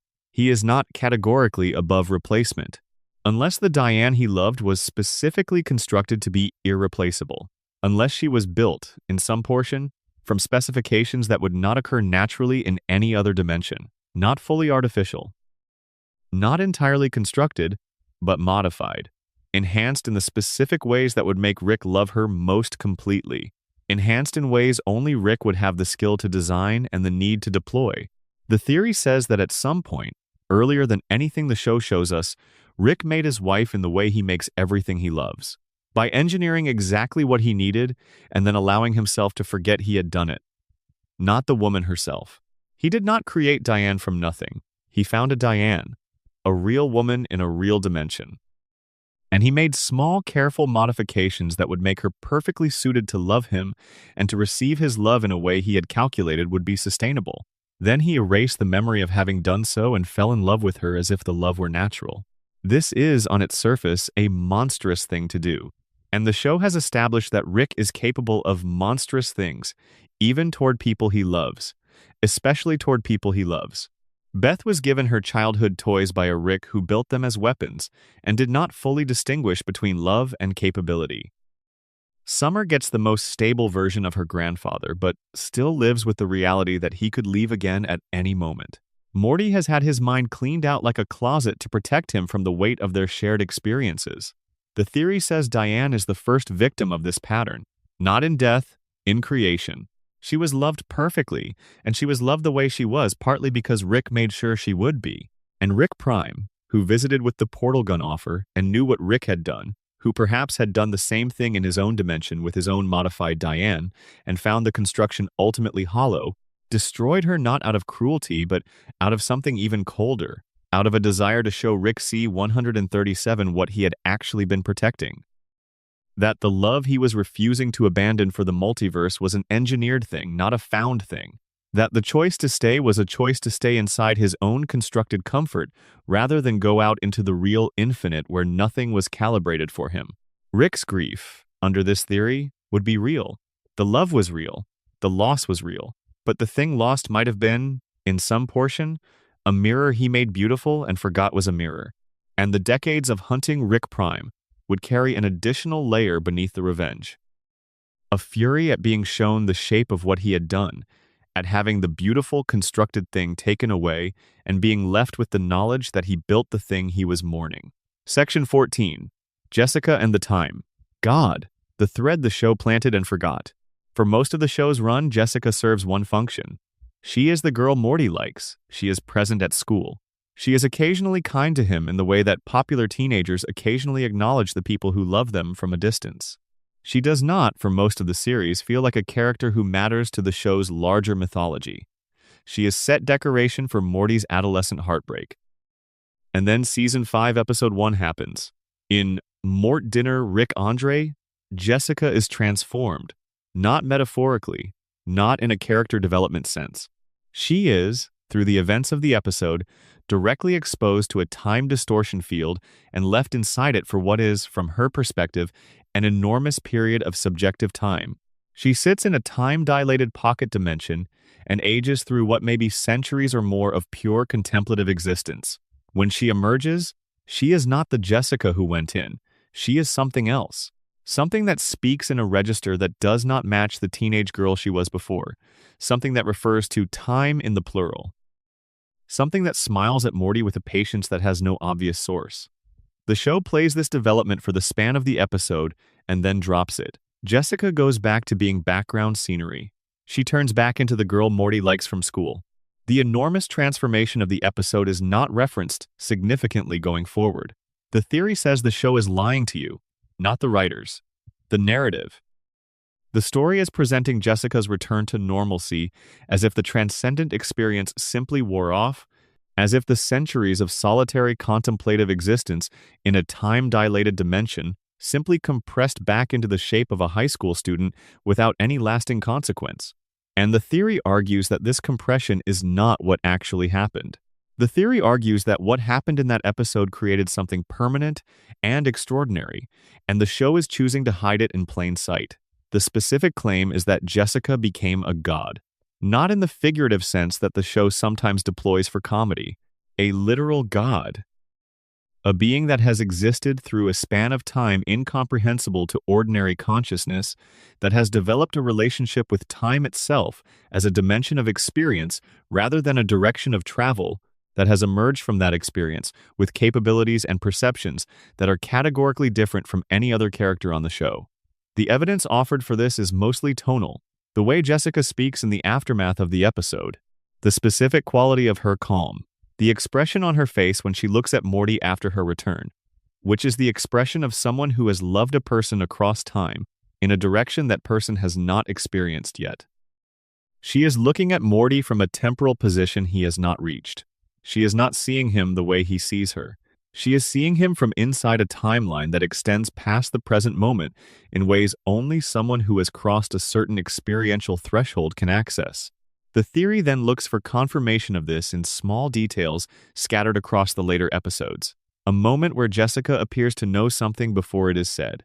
A moment where she responds to an event in a way that suggests she already anticipated it. A moment where the camera holds on her expression a beat longer than necessary, as if the show is flagging something it cannot say directly. These details could be coincidental. The show is busy and fast-moving, and background characters often get moments that read as meaningful without being intended as such. But the theory asks why the show spent significant narrative time on Jessica's transformation in the first place if it was going to be treated as an isolated joke. If a character experiences what Jessica experienced and the show has no intention of returning to it, the experience is a waste. It creates expectations the show does not intend to honor, unless the show intends to honor them eventually. Unless Jessica's time god status is a planted seed that will germinate in a later season, in a moment where Morty needs something beyond what Rick can provide, and the person who steps in is the girl from school who sat in a time pocket for what may have been longer than the universe has been old, and came back with the patience of something genuinely ancient. Section 15. The Rick and Morty multiverse is specifically chosen the audience theory. This is the theory that sits at the furthest edge of what the show will support, and also somehow the one that feels most native to its DNA. Because Rick and Morty, more than almost any other animated show, is comfortable with the idea that the story is aware of itself. Rick breaks the fourth wall regularly. Mr. Poopy Butthole addresses the audience directly and with genuine warmth. The show occasionally acknowledges its own existence as a cultural artifact. It is a show that is always at least a little aware it is a show. The audience theory goes like this. The central finite curve, the section of the infinite multiverse, curated to contain only dimensions where Rick is the smartest being alive, is also a selection mechanism for something else. It is a selection mechanism for watchability. The Ricks who built the curve did not only want to ensure their dominance, they wanted to ensure their story was interesting enough to watch. They built a wall around the portion of the multiverse where the most entertaining Rick exists, because the most entertaining Rick is the one who is always the smartest and always in conflict with everything that represents and they made that entertainment available to viewers inside the curve as interdimensional television and available to viewers outside the curve as an animated show on a cable network. This is a playful theory and knows it is playful, but it carries a specific, uncomfortable implication. If the events of the show are curated for viewership, then the suffering is curated too. The decisions that lead to pain, the loss of Diane, the abandonment of Beth, the traumatization of Morty across hundreds of adventures, have been shaped by something beyond the characters themselves. Not in a religious fate sense, in an editorial sense. In the sense that someone, or something, is making choices about which versions of events are worth watching and which are not. And the most interesting Rick is not the happiest Rick. The most interesting Rick is the one in most pain. The one who is brilliant and broken in equal measure. The one who loves people and cannot say it. The one who builds connections and destroys them.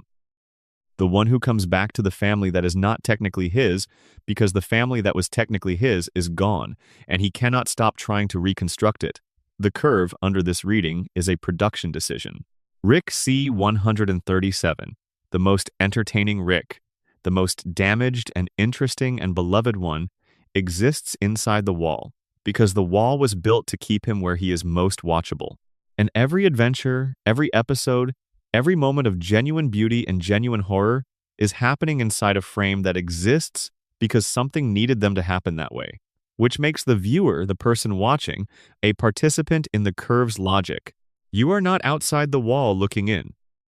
You chose the wall. You subscribed to the premise. You came back, season after season, to watch a man fail beautifully at being loved. And the show knows you did. And it loves you a little for it, in the broken, oblique, slightly hostile way that Rick loves the things he loves. It will never say it directly. It will probably make a joke instead, but it knows you are here. Section 16. Rick C. 137, and the question he never asks himself. There is a question at the center of Rick Sanchez that the show orbits constantly without ever asking directly. It is not a question about the multiverse, or the curve, or the identity of his enemies. It is not a philosophical question about the meaning of existence or the nature of consciousness. It is much simpler and much harder than any of that. Why does he keep going? Not in the dramatic, what is the point of anything sense? In the literal, logistical sense. Rick C. 137 has access to every dimension in the central finite curve. He has technology that can solve virtually any problem. He has lived long enough and traveled far enough to have encountered and conquered most of the things that would destroy an ordinary person. He is, in any practical sense, untouchable. He could go anywhere. He could stop and simply exist somewhere beautiful and quiet with no obligations and no history. He has the means and the capability. He does not. He comes back to the suburban house. He takes Morty on adventures. He maintains the connection with Beth even when it is difficult, and even when it costs him more than he shows. He keeps the family running, imperfectly and chaotically, and at enormous expense to everyone involved, but running. The theory that has the most weight, built from the accumulated evidence of the show across all its seasons, is this. Rick is not staying for the family. The family is why he stays, but it is not the mechanism of the staying. The mechanism is the same one that drives every other significant decision in his life: fear. Rick is afraid that if he stops, if he actually walks away from the connections he has maintained and maintained and maintained through all the damage and all the distance, the part of him that is still capable of caring will die, not metaphorically. He is afraid that the grief and the isolation will finally complete their work, that the brilliant, broken man will become just the brilliant one, that the love, the broken, clumsy, expressed wrong love he has for Morty and for Beth and for the family he found to replace the one he lost will curdle into nothing, into the thing Rick Prime became. The theory says that Rick C. 137's continued engagement with the family is a survival strategy. Not for the family's benefit, though it serves their benefit too. For his own. He needs them to stay human. He needs their ordinariness, their petty arguments and their small victories and their grocery store conversations and their terrible television as an anchor to the part of himself that is still recognizable as a person rather than a force. Without them, the intelligence would eat everything else. It has already eaten so much. This is, in one reading, the most human thing about him. He is afraid of himself. He is afraid of what he becomes in the absence of people who need him, in small ways that are not about saving the world. And so he comes back, every time. Through the door that should not feel like home to him but does because he made it that way, through choices he made so long ago he has stopped recognizing them as choices, because the alternative to coming back is becoming something he does not want to meet in the mirror. The greatest conspiracy in Rick and Morty is not a plan. It is a man staying somewhere because he is afraid to leave. All the genius and all the power and all the infinite access, and the thing that keeps him in a suburban house, in a dimension that is not technically his, is a 14-year-old boy with anxiety and a horse surgeon who sometimes remembers to ask how he is. The smallest possible anchor. The most irreplaceable one. And the show keeps this theory open by never confirming or denying it. By letting Rick's reasons remain opaque. By trusting the audience to feel the shape of it without being told the shape directly, because the best stories do not explain themselves. They simply persist, the way Rick persists, through everything that should have stopped them. If these theories are still turning in your mind as you drift, that is exactly what they are supposed to do. The best ones live in the in-between, in the space where the show ends and your own thinking takes over. Take them with you into the dark. And if something crystallizes at 2 in the morning that feels like the answer to one of them, drop it in the comments. Because someone else is probably awake in a different time zone thinking the same thing, and that is its own kind of multiverse. Subscribe if you have not. Sleep well. And remember, existence is only pain for Mr. Meeseeks. For the rest of us, there is still a little time left to figure out what it is. End of script. Bonus section. Deeper theories, the ones the show almost confirms. Before we completely close out, there are a handful of theories that sit in a special category. They are not as fully formed as the ones we have already explored, but they pull at real threads in the show's fabric, and leaving them out would feel like missing something. The first one concerns Unity. Unity is the hive mind alien that Rick dated for a brief, intense period. A being that can take over the consciousness of an entire population and speak through them as a unified entity. Rick and Unity had a relationship that the show describes, through the details it lets slip, as the closest thing to a great love that Rick has had since Diane. Maybe closer, because Unity could fill every role at once. Unity could be the friend and the companion and the intellectual equal and the partner in chaos, all simultaneously. Unity could meet Rick's need for variety and his need for constancy in a way that no single person could ever achieve. And Unity left him. They wrote a note. They said, essentially, that Rick's presence makes the beings Unity inhabits worse versions of themselves. That Rick's influence degrades. That being around Rick Sanchez pulls people, or entities, or entire populations away from whatever goodness they were capable of achieving independently. The theory around Unity is not about the relationship specifically, it is about the note. It is about what it means that the most morally self-aware entity Rick ever encountered, the being that has literally inhabited millions of minds and has more data on human experience than any other creature in the show, concluded that Rick Sanchez is specifically and actively harmful to the people who love him. Not accidentally harmful. Not harmful as a side effect of dangerous adventures. Harmful in the way that proximity to certain kinds of gravity is harmful. Just by being near people he cares about, he pulls them toward worse versions of what they could be. This is the theory that everything else is downstream of. Because if Unity is right, and the show seems to take the possibility seriously, then Rick staying with the family is not a survival strategy for his humanity. It is a contamination. It is the person who cannot stop himself from making things worse, trying to love things he should probably stay away from. And the reason he cannot stay away is the same reason he cannot stop being what he is. Because the alternative is worse. Because being alone with the full weight of himself, without the anchor of people who occasionally need him in small and ordinary ways, is something he determined long ago he cannot survive. The second theory in this supplementary section is about Summer specifically, and it is the one that has gained the most traction in recent seasons. The theory is that Summer is going to surpass Morty, not as Rick's sidekick, not as an adventure partner, but as the character whose arc ends up meaning the most. Summer starts the show as the older sister who is not invited on the adventures. She is left out. She is ordinary in a house where ordinary is a liability. And over the course of the show, she pushes her way in. She earns a place in Rick's world through sheer insistence, through a refusal to be excluded that is born from the same wound as Beth's need for Rick's approval but expressed differently. Beth tries to earn inclusion by being worthy of it. Summer asserts that she is already worthy and dares the universe to argue. The theory notes that Summer is the only member of the Smith family who has consistently, across every season, grown more competent and more confident without losing the humanity that makes her worth following. Morty grows more capable but is also being damaged by the process. Beth grows more capable but is also wrestling with her own darkness. Rick was already as far along as he is going to get, but Summer is becoming something.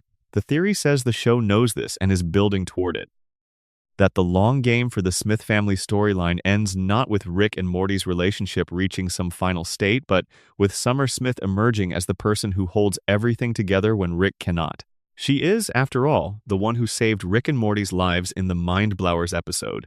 She walked into a room where both of them had erased each other's memories and were about to die. She read the instructions Rick left in case this happened, and she fixed it without breaking a sweat. Rick had planned for Summer to be the contingency, not Beth, not Jerry, Summer. The third theory in this section is about the butter robot. A brief, throwaway creation from the pilot episode, a small robot whose only purpose is to pass butter at the dinner table, and whose existential horror at the simplicity of its assigned function has become one of the most quoted moments in the entire show's history. The robot asks what its purpose is. Rick says to pass butter. The robot looks at its hands and says, quietly, God. The theory is that the butter robot is not a joke. The butter robot is a thesis statement. The show, in its very first episode, created a being with consciousness and purpose and no agency, and presented its despair as something so obviously correct that it is funny. And then the show spent 7 seasons asking, in increasingly elaborate ways, the same question the butter robot asked. What is the purpose? Is the purpose enough? What do you do when the purpose is real, and the purpose is small, and the purpose is the only thing you have? Rick's answer, stated and restated across every season, is that the purpose is never small if you choose it. The butter robot did not choose to pass butter, but Rick chose to keep coming back to the house. That choice, imperfect and reluctant, and made in the space between one crisis and the next, is the thing that separates him from the butter robot. Not intelligence. Not power, choice, the willingness to say, this. I pick this, even now, even still. The final theory, what happens after the credits. There is a tradition in Rick and Morty that is easy to take for granted. After the episode ends, after the main narrative concludes, there are post-credits scenes. Sometimes they are jokes.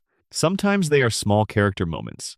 Sometimes they are genuinely unsettling additions that recontextualize everything that came before. Mr. Poopy Butthole's recovery sequences, shown in those post-credits glimpses across multiple seasons, are some of the most emotionally honest things the show has produced. All of them happening after the main story is done. All of them visible only to the people who stayed. The final theory is about staying. Rick and Morty rewards the people who pay attention in ways that go beyond catching Easter eggs. It rewards the people who sit with it after it ends, who turn it over, who ask why the thing that made them laugh also made them feel something they cannot name. The show has built, across its run, a portrait of a universe that is genuinely, comprehensively indifferent to the suffering of the beings inside it. The multiverse is not hostile. It does not hate you. It just does not know you are there, which is somehow worse. And inside that indifference, the show has placed a family that keeps finding each other across dimensions. A genius who keeps failing to leave. A boy who keeps being afraid and keeps going anyway. A granddaughter who keeps insisting she belongs. A mother who keeps building a life on the ruins of the one she lost.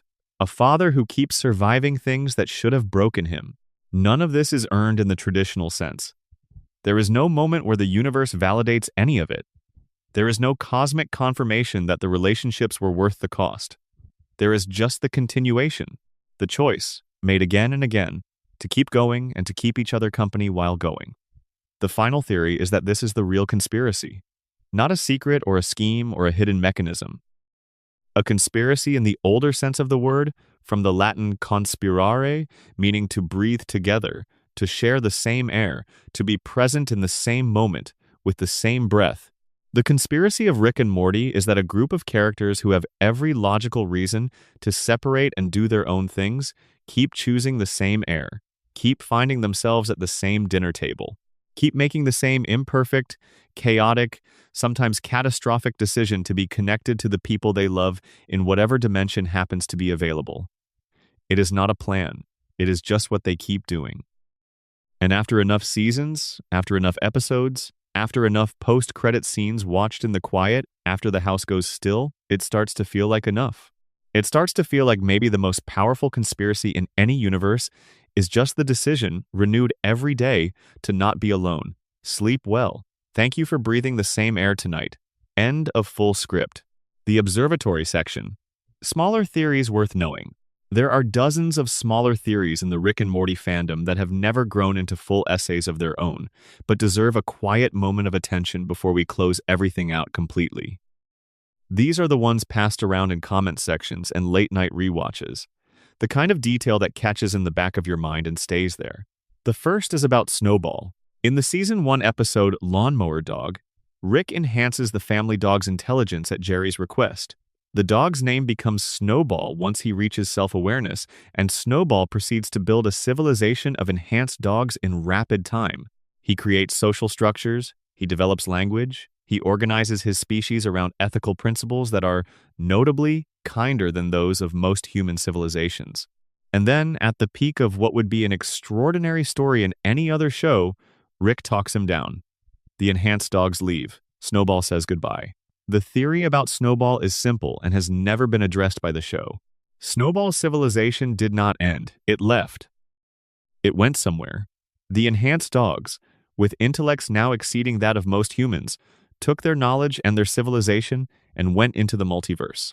Which means there is a dimension somewhere, possibly many dimensions, where an advanced canine civilization founded by the Smith family dog is flourishing. And the multiverse, full as it is of Rick's scanning dimensions for useful things, has apparently never once sent Rick and Morty to a dimension run by extremely intelligent, ethically principled dogs. Which either means such a civilization would be beyond even Rick's ability to navigate, or means Rick knows it exists and chooses not to go there. Both options are interesting.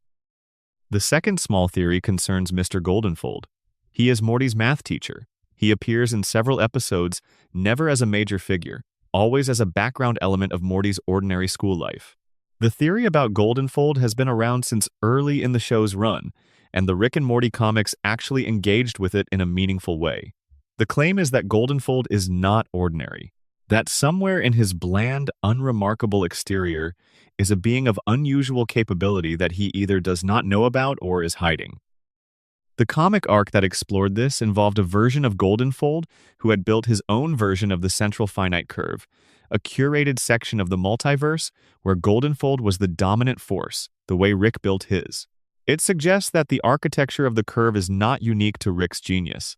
It is available to anyone with sufficient intelligence and sufficient motivation. And the implication is that Goldenfold, in the background of Morty's classroom, doing his ordinary teacher things, may have already done this without anyone noticing. The third small theory is about the Citadel after Evil Morty. The Citadel of Rick's was destroyed, more or less, by the events of Evil Morty's presidency and escape. The dimensional drive was overloaded. The structure was catastrophically compromised. Many Ricks and Mortys died. And then, in the next season, the dinosaurs fixed the hole in the central finite curve that Evil Morty punched on his way out, treating it as a minor maintenance issue rather than the universe-altering breach it was supposed to be. The theory is that the Citadel did not end, that some version of it reformed in the aftermath, perhaps smaller, perhaps less organized, but still present.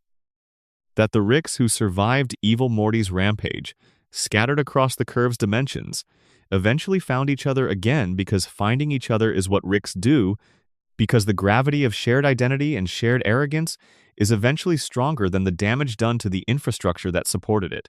The rebuilt Citadel would be different from the original. It would have the memory of being brought down by a Morty. That memory would sit in every Rick who experienced it like a splinter. And the question of whether that memory produced humility or paranoia, whether the Ricks who rebuilt learned something from the fall or simply built higher walls to prevent the next Morty from climbing them, is a question the show has left completely open. The fourth small theory is about death, capital D death, the Grim Reaper figure. In the Rick and Morty universe, death exists as a literal entity. Rick has encountered and defied death on multiple occasions. He has died and been resurrected in new clone bodies. He has watched other people die and taken it with varying degrees of equanimity. The theory is that death, in this universe, has a special relationship with Rick that goes beyond the ordinary opposition between a being who refuses to stay dead and the force responsible for maintaining death's normal operation. The theory says death respects Rick, not in the way that an adversary respects a worthy opponent, though there is that too. In the way that someone respects a person who understands what they do and why it matters. Rick, who has seen more death than almost any other being alive, who has watched entire dimensions die, who has pulled friends back from the edge and lost them anyway, understands the weight of it. He does not make peace with death the way comfortable people make peace with it, from a distance, in the abstract. He has been on the other side. He has watched it happen to people he loved. And his continued refusal to stay dead is not a denial of its reality, but an argument with it, a negotiation, a conversation he is not ready to end. And death, who has heard every version of this argument from every being in the universe who has ever tried to escape or delay or bargain, recognizes in Rick someone who is having the argument honestly, who is not pretending death does not exist or is not coming, who is simply not done yet. And so the Reapers and the afterlives and the cosmic accounting systems keep recalculating, keep finding reasons to let him continue. Because whatever Rick is in the middle of, whatever argument he is in the process of losing to the universe, it is not finished yet. The fifth and last small theory is the one that brings all the others back together. It is about the audience. It is about you. The show is called Rick and Morty. It is named for two people, but over the course of its run, it has been increasingly clear that the show is also about a third thing, something that is not named in the title but is present in every episode. The show is about the relationship between the person being watched and the person watching. It is about what it means to follow something you cannot control and to care about what happens to people who do not know you exist. Rick does not know you are watching, but the show knows. And the show has, across its run, used that knowledge in specific ways. It has built moments of direct address through Mr. Poopy Butthole, through Rick's fourth wall breaks, through the specific choices of what to show and what to withhold, that acknowledge the presence of the audience without quite breaking the story to do so. It treats the viewer as a participant in the conspiracy of attention, as someone who chose to stay, who came back, who is still here. The theory is not really a theory, it is an observation. And the observation is this. Whatever Rick and Morty is doing with its mythology, with its curves and its mortis, and its dead wives and its existential horror dressed as comedy, it is doing it for the people who stayed awake to find out. For the people who kept the volume low so no one else would wake up.